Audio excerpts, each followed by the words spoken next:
Students, कैसे हैं आप सब। तो इस क्लास में हम करने वाले हैं इकोनॉमिक की सीरीज़ को आगे जारी करते हुए economic growth and economic development. इससे पहले मैंने आपको नेशनल इनकम पढ़ा दी है और भी कई सारी क्लासेस अवेलेबल हैं, प्लेलिस्ट में आप जाकर देख सकते हैं। तो इकोनॉमिक ग्रोथ क्या होती है पहले हम ये समझेंगे, फिर समझेंगे हम इकोनॉमिक डेवलपमेंट क्या होती है।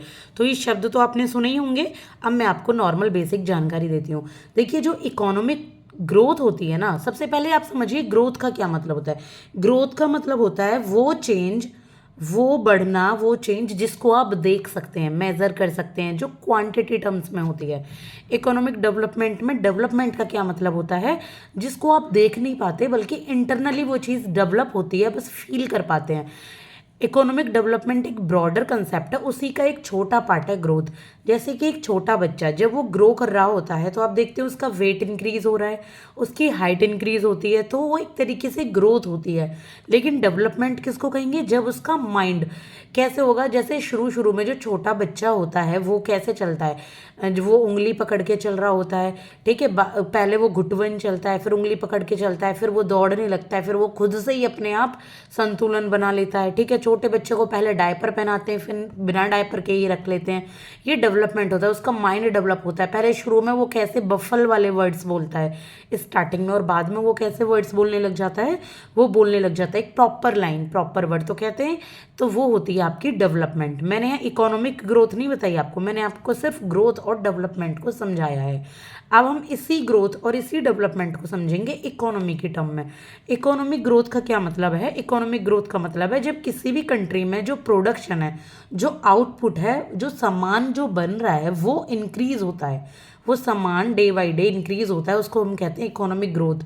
जैसे कि मान लीजिए 2011-12 में जो पेन की क्वांटिटी है वो 20 पेन का प्रोडक्शन करता था कोई एक दिन में। मैं ये बहुत छोटी टर्म ले रही हूँ नॉर्मल समझाने के लिए। और आप 2022 में उसके 10 साल बाद 20 की जगह 40 पेन का प्रोडक्शन हो रहा हो, तो इसको हम कहेंगे इकोनॉमिक ग्रोथ। इकोनॉमिक ग्रोथ में हमारी कंट्री की जीडीपी बढ़ती है, ठीक है। आउटपुट बढ़ता है, जीडीपी बढ़ती है, एक साल के अंदर अंदर का ये हम मेज़र करते हैं, ठीक है। ग्रोथ एंड डेवलपमेंट में इंक्रीज हुई या आपका डिक्रीज हुआ गुड्स और सर्विसेज की में, ठीक है। ये ग्रोथ एंड डेवलपमेंट गुड्स और सर्विसेज में डिक्रीज हुआ है या इंक्रीज हुआ है, ये हम इकोनॉमिक ग्रोथ में देखते हैं। इकोनॉमिक ग्रोथ बढ़ी है या घटी है, दोनों ही टर्म यहाँ पर यूज़ होते हैं। और ये किससे कंसर्न है कि जो कैपिटल गुड्स है उसमें इंक्रीज हुआ है कि नहीं हुआ है, टेक्नोलॉजी में और ह्यूमन कैपिटल कितनी इंक्रीज हुई है। कैपिटल गुड्स कौन सी होती हैं, वो गुड्स जिनसे आप फाइनल गुड्स बनाते हो, जैसे मशीनरी हो गई, ठीक है। जो भी प्रोसेसिंग आपकी मशीनरी होती हैं, कैपिटल्स होती हैं, जिनको आप लगा के कहीं पे उनसे आप इनकम अर्न करते हो, तो उनको अपन कहते हैं कैपिटल गुड्स। टेक्नोलॉजी का यूज़ कितना बड़ा है, तो ये तो आप बिल्कुल समझ सकते हैं, यहाँ पे ये इकोनॉमिक ग्रोथ होती है। इसके बाद इकोनॉमिक डेवलपमेंट हम समझेंगे। तो इकोनॉमिक डेवलपमेंट का मतलब है कि ग्रोथ तो हुई है, लेकिन हमारा जो सोशियो इकोनॉमिक इंडिकेटर है वो भी आपके डेवलप हुए हैं।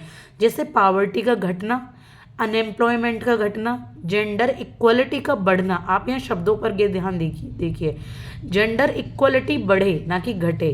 इनकम इक्वलिटी का बढ़ना, इनकम इक्वलिटी हो जाए, जेंडर इक्वलिटी हो जाए, अनएम्प्लॉयमेंट कम हो जाए और पावर्टी कम हो जाए, इसको हम कहते हैं इकोनॉमिक डेवलपमेंट। अब जरूरी नहीं है कि कोई कंट्री की अगर जीडीपी ज़्यादा बढ़ रही है, इकोनॉमिक ग्रोथ ज़्यादा बढ़ रही है, तो वो कंपनी डेवलप हो रही है, ऐसे मैटर नहीं होता। आप देख सकते हैं हमारा जितना भी ये HDI है या आपका ये जेंडर इनइक्वलिटी इंडेक्स आता है या फिर पावर्टी इंडेक्स आता है, इसमें क्या होता है मोस्टली हम लोग कितने लो लेवल पर जाते हैं। भूटान वगैरह ऐसी कंट्री बस हमसे पीछे होती हैं, पाकिस्तान भी कभी कभी हमसे आगे होता है, तो बहुत लो लेवल पर। तो इसका मतलब ये तो नहीं है कि जीडीपी बढ़ रही है तो हमारी डेवलपमेंट भी बढ़ रही है।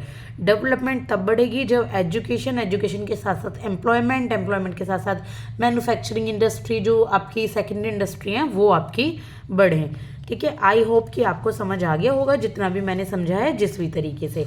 अब ये देखेंगे हम इंडिसेस क्या होते हैं इकोनॉमिक डेवलपमेंट के, यानी कि इकोनॉमिक डेवलपमेंट को आप किससे देख पाते हो, किससे पता लगता है कि इकोनॉमिक डेवलपमेंट बढ़ रहा है। एक होता है HDI, इसकी रिपोर्ट हर साल निकलती है HDI की, ह्यूमन डेवलपमेंट इंडेक्स। अब ये क्या होता है यहाँ मैं आपको ये नहीं बता रही हूँ, इसके लिए मुझे एक अलग से वीडियो की ज़रूरत पड़ेगी। अभी मैं आपको सिर्फ और सिर्फ नॉर्मली एक जानकारी दे रही हूँ, कॉन्सेप्ट क्लियर कर रही हूँ सिर्फ। एक होता है आपका इनइक्वलिटी एडजस्टेड HDI, एक होता है आपका GII यानी कि gender inequality index. Gender inequality index क्या होता है, मैन और वुमेन में कितना अंतर पाया जाता है, इनइक्वलिटी कितनी है, चाहे उनकी शिक्षा हो चाहे उनकी जॉब हो। आप देख सकते हैं कि हमारे इंडिया में एजुकेशन बढ़ रही है, जो गर्ल्स हैं वो एजुकेशन उनको मिल रही है, बल्कि वो स्टेम में भी काफ़ी ज़्यादा आगे बढ़ रही हैं। स्टेम मतलब साइंस, टेक्नोलॉजी, इंजीनियरिंग और मेडिसिन, वो इसमें भी बढ़ रही हैं, लेकिन उनकी जो पार्टिसिपेशन है जॉब का कहीं ना कहीं कम हो जाता है शादी के बाद, बच्चा होने के बाद। तो यहाँ पर तो हम नहीं कह सकते ना हमारी इकोनॉमी डेवलप कर रही है। सोशली अगर हम कहें तो इकोनॉमी डेवलप कर ही नहीं रही है। न्यूक्लियर फैमिलीज होती हैं और उनमें कोई भी बच्चे को या घर को संभालने वाला नहीं होता, तो एक को अपने करियर को सेक्रीफाइस करना होता है, जिसमें मोस्टली गर्ल होती हैं, क्योंकि वो मेंटली ऐसा बना दिया है ना उनको, काय मतलब उनका मेंटली माइंड ही ऐसा कर दिया है कि ठीक है आप घर ही बेहतर हो या घर से वर्क फ्रॉम होम कर लो वही बेहतर हो। उनको भी लगता है कि ठीक है दिस इज़ ओके, मैं ही ये सेक्रीफाइस करूँगी। ये मतलब बराबर से नहीं चलते। चलो ये दूसरा टॉपिक हो गया। अभी सिर्फ मैं जेंडर इनइक्वलिटी की बात करी थी। इनइक्वलिटी एडजस्टेड HDI क्या होती है, ये होती है कि जो ह्यूमन डेवलपमेंट, ह्यूमन कितना डेवलप कर रहा है, कुछ मेजरमेंट होते हैं, कुछ पैरामीटर्स होते हैं, वो मैं आपको आगे बताऊंगी। तो ह्यूमन डेवलपमेंट कितना बढ़ रहा है कितना घट रहा है, तो इस ये HDI निकालते हैं। तो इसमें इनइक्वलिटी को एडजस्ट करने के बाद जो HDI निकाला जाता है, किसकी इनइक्वलिटी, गर्ल्स की या फिर आपकी बॉयज़ की। उसके बाद जो ह्यूमन कितना डेवलप हो रहा है एजुकेशन में, पॉवर्टी कितनी कम हो रही है। तो इस तरीके से ये इंडिसेस हैं तीन, HDI, इनइक्वलिटी एडजस्टेड HDI और GII। ठीक है, अब चैलेंजेस क्या हैं इकोनॉमिक ग्रोथ और डेवलपमेंट में।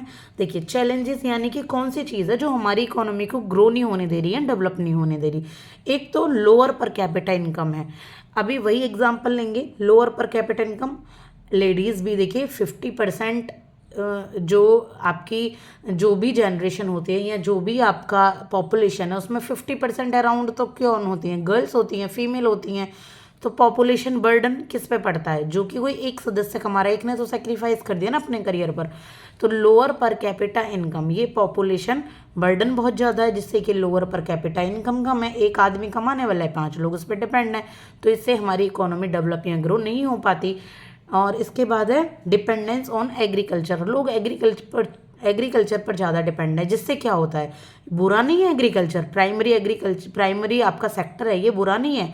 एग्रीकल्चर पर डिपेंडेंस होने का ये है कि वो लोग इतना ही उगा पाते हैं जितने में उनका अपना खर्चा चले। एक्सपोर्ट इंपोर्ट तो वो ज़्यादा सोच भी नहीं पाते। लैक ऑफ इंफ्रास्ट्रक्चर, अगर एग्रीकल्चर कर लें तो इंफ्रा की कमी है, गोडाउंस की कमी है, जिससे वो स्टोर करके अपनी चीज़ों को बाद में एक्सपोर्ट कर पाएँ। ठीक है, तो इंफ्रा की काफ़ी ज़्यादा कमी है। या इंफ्रा की इस तरीके से कमी भी लगा सकते हैं कि जैसे अगर यहाँ पर हम इनइक्वलिटी की बात करें, जिसको डेवलपमेंट से ही जोड़ सकते हैं, कि अगर कोई लेडी वर्क करना भी चाहे फीमेल, तो इंफ्रा नहीं मिलता कि वो बच्चों को संभालने के लिए क्रैच हो या फिर वो नाइट या डे की कोई भी जॉब कर सके। ठीक है, तो इंफ्रा का लैक तो है ही है। Chronic employment, unemployment and under employment. Chronic यानी कि लगातार आपका अनएम्प्लॉयमेंट चलता जा रहा है, लोग जितनी पढ़ाई कर रहे हैं उसकी अपेक्षा नौकरी नहीं है, इसका मतलब होता है। और या फिर अंडर एम्प्लॉयमेंट है, बिल्कुल भी एम्प्लॉयमेंट नहीं है। पुअर ह्यूमन कैपिटल क्वालिटी, जो ह्यूमन कैपिटल की क्वालिटी है वो पुअर है। मोस्ट लोग HR की पढ़ाई कर ली, फाइनेंस की पढ़ाई कर ली लोगों ने, या फिर आपकी कोई भी B.Ed कर ली। मैं यहाँ सिर्फ लेडी गर्ल्स बॉयज़ की इंजीनियरिंग कर ली। आपने देखा होगा कि जो ह्यूमन कैपिटल है वो सिर्फ किताबी नॉलेज लेंगे, और इससे उनको क्या होता है कि कुछ ऐसा नहीं मिल पाता कि वो खुद से इनोवेट करे किसी चीज़ को, या अपने स्टार्टअप्स वगैरह खोल पाएँ, अपनी कंपनी बना पाएँ। तो ह्यूमन कैपिटल की क्वालिटी पुअर है। तो ये चैलेंजेस होते हैं इकोनॉमिक ग्रोथ और डेवलपमेंट के। अब हम मेज़र कैसे कर सकते हैं इकोनॉमिक ग्रोथ और डेवलपमेंट को, और कैसे इनके मेजर्स लिए जा सकते हैं। ठीक है, कैसे सही किया जा सकता है। इम्प्रूव प्रोडक्टिविटी ऑफ एग्रीकल्चर, सबसे पहले एग्रीकल्चर में प्रोडक्टिविटी को बढ़ाया जाए। अच्छी प्रोडक्टिविटी कैसे आएगी, अच्छा फर्टिलाइज़र यूज़ करने से आएगी, लोगों को ज़्यादा से ज़्यादा अच्छी नॉलेज देकर आएगी। जैसे कि अभी ड्रोन वाला चल रहा है ना, ड्रोन वाली योजना, ठीक है, तो ड्रोन से ही सब्सिडी आपका फर्टिलाइजर्स आता है या सब्सिडी गवर्नमेंट के द्वारा दी जाती है। और इसके बाद है improve educational system of India, ये तो देखो कॉमन है ही, एजुकेशनल सिस्टम ज़्यादा से ज़्यादा वोकेशनल बेसिस हो, व्यवसाय लोग कर पाएँ अपना, ज़्यादा से ज़्यादा क्वालिटी हो उसमें, ना कि सिर्फ बुक्स पे ही डिपेंड हो। Investment in health sector invest करके, लोगों की डायबिटीज़ है, शुगर है, हेल्थ बहुत ज़्यादा गिर रही है, लोग मोटापे ओबेसिटी का शिकार हैं, तो क्यों हेल्थ सेक्टर में इन्वेस्टमेंट अगर किया जाए गवर्नमेंट या प्राइवेट सेक्टर के द्वारा मिलकर, तो हमारी यहाँ की इकोनॉमिक ग्रो एंड डेवलप हो सकती है। ये सब एक दूसरे से जुड़े हुए हैं, लोग स्वस्थ रहेंगे, लोग ज़्यादा वर्क कर पाएंगे। बात ज़्यादा की नहीं है, बात इफेक्टिवली वर्क की है।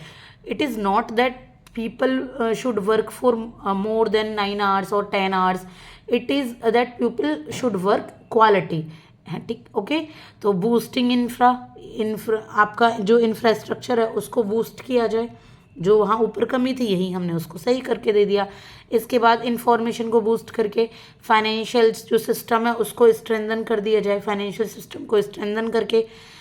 और इसके बाद है बूस्टिंग एमएसएमई सेक्टर्स को, जो भी आपके मीडियम एंड स्मॉल एंटरप्राइजेज होते हैं उनको इंक्लूसिव डेवलपमेंट उसकी वजह से होता है, रीजनल डिस्पैरिटीज़ कम होती है और एम्प्लॉयमेंट अपॉर्चुनिटी भी मिलती है एमएसएमई से।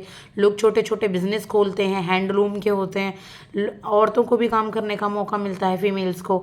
तो इससे क्या होता है, लोगों का इंक्लूसिव डेवलपमेंट होता है, औरतें आदमी दोनों ही बराबर, पुअर और रिच कुछ नहीं रह जाता, सब लोग आपस में मिलकर काम करते हैं, रीजनल डिस्पैरिटी कम हो जाती है। तो ये मेजर्स हैं इकोनॉमिक ग्रोथ एंड डेवलपमेंट के। आई होप कि इकोनॉमिक ग्रोथ एंड डेवलपमेंट का आपको एक ओवरऑल आइडिया मिल गया होगा, आपको कॉन्सेप्ट समझ आ गया होगा।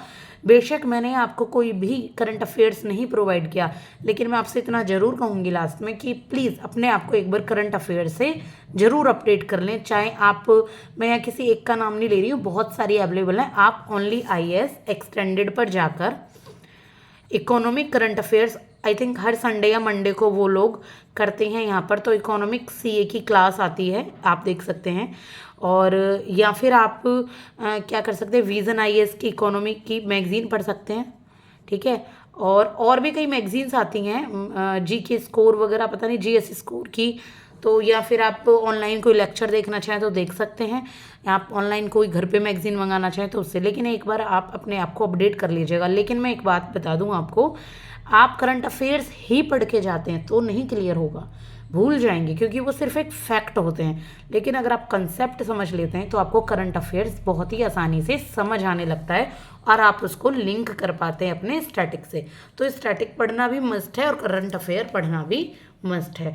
तो अगर वीडियो आपको पसंद आई है तो please like share and subscribe जरूर कीजिएगा। आगे मैं इसी तरीके से कंटिन्यू करती रहूँगी, तो आप प्लीज़ देखते रहिए। Thank you so much.